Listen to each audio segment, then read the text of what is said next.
الله الرحمن الرحيم. السلام الله ورحمة الله تعالى وبركاته. C'est une petite vidéo pour mémoriser, en fait, pour garder en mémoire les petites questions. Une petite question que je me pose. Question par rapport au tariqa, en fait. La tariqa tijaniya, par rapport au mouvement d'établir, par rapport au salafisme, ainsi de suite, quoi. Tous les groupes qui nous composent, toutes ces tendances en islam, c'est des questionnements que je me pose, des questions qui me viennent à l'esprit, en fait. Je vais commencer par la tariqa tijaniya, vu que je suis entouré quasiment de Tijaniya. Ma mère est Tijani, mon grand frère aussi. Je viens d'un pays, la Mauritanie, composé de beaucoup de Tijani. Ma mère est sénégalaise. Je crois qu'il y a beaucoup de Tijani aussi au Sénégal. Ici en France aussi, il y a une communauté Peul où il y a beaucoup de Tijani. Donc je côtoie beaucoup les Tijaniya et je me pose quand même des questions par rapport à cette voie, à cette confrérie, en fait. La première question, c'est l'origine même de la Tijaniya. On dit que le Cheikh Ahmed Tijaniya a eu ou a vu dans son rêve ou en songe ou en rêve éveillé ou en état d'éveil, même le prophète sallallahu alayhi wa sallam, qui lui donnait la tariqa, qui l'a enseigné et qui lui a demandé de transmettre la tariqa Tijaniya. Donc beaucoup de musulmans se posent la question, en fait personnellement moi aussi je me pose la question. Si le prophète sallallahu alayhi wa sallam a réellement donné la tariqa Tijaniya ou allait donner la tariqa Tijaniya, je pense qu'il l'aurait annoncé depuis son vivant. Malheureusement, on ne trouve aucun hadith où le prophète fait état ou fait allusion à un quelconque tariqa qui viendrait après lui, ou à quelque chose qui pourrait ressembler à la tariqa Tijaniya qu'il allait donner à quelqu'un.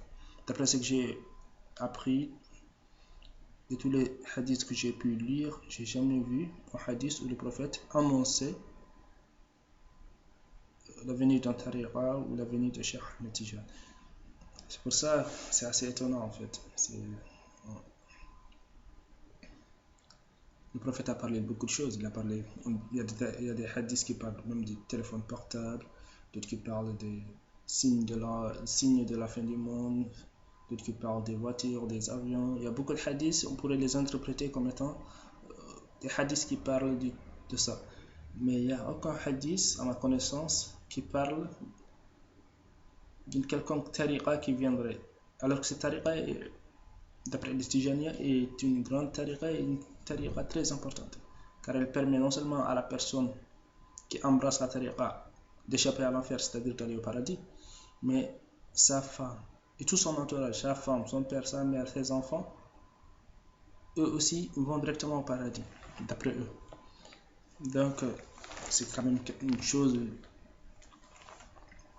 très, très importante, je crois. Je pense que si dans le Coran, ou si Allah subhanahu wa ta'ala n'en a pas fait mention dans le Coran, au moins le prophète aurait quand même dû en avertir ses compagnons et on aurait quand même dû trouver une trace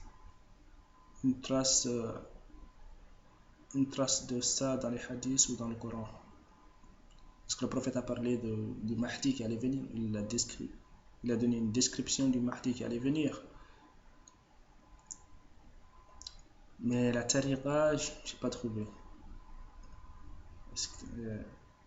Et à chaque fois que je pose la question au Tijani, à mon frère ou à d'autres, ils ne me donnent pas une réponse satisfaisante, en fait. Ils n'arrivent pas à me donner une bonne réponse. C'est une question quand même qui reste là et qui... Ouais. Et puis par rapport au fait de donner la tariqa, en fait, ça aussi je comprends pas très bien. En islam, une fois qu'on embrasse l'islam, qu'on accepte qu'Allah subhanahu wa ta'ala est le créateur du ciel et de la terre et que le prophète Muhammad sallallahu alayhi wa sallam est un envoyé messager, un être humain, on accepte que le Coran est une révélation, non un livre écrit par un prophète ou un homme, mais une révélation des paroles d'Allah subhanahu wa ta'ala transmises ou révélé au prophète Mohammed sallallahu alayhi wa sallam, et qu'on se soumet à la loi, c'est-à-dire à la charia, qu'on se soumet, c'est-à-dire on fait la prière, on fait les obligations, on se soumet aux obligations, et on se soumet aussi aux interdits, c'est-à-dire qu'on tout ce qui est interdit, on essaie de ne pas faire, et tout ce qui est obligatoire, on le fait.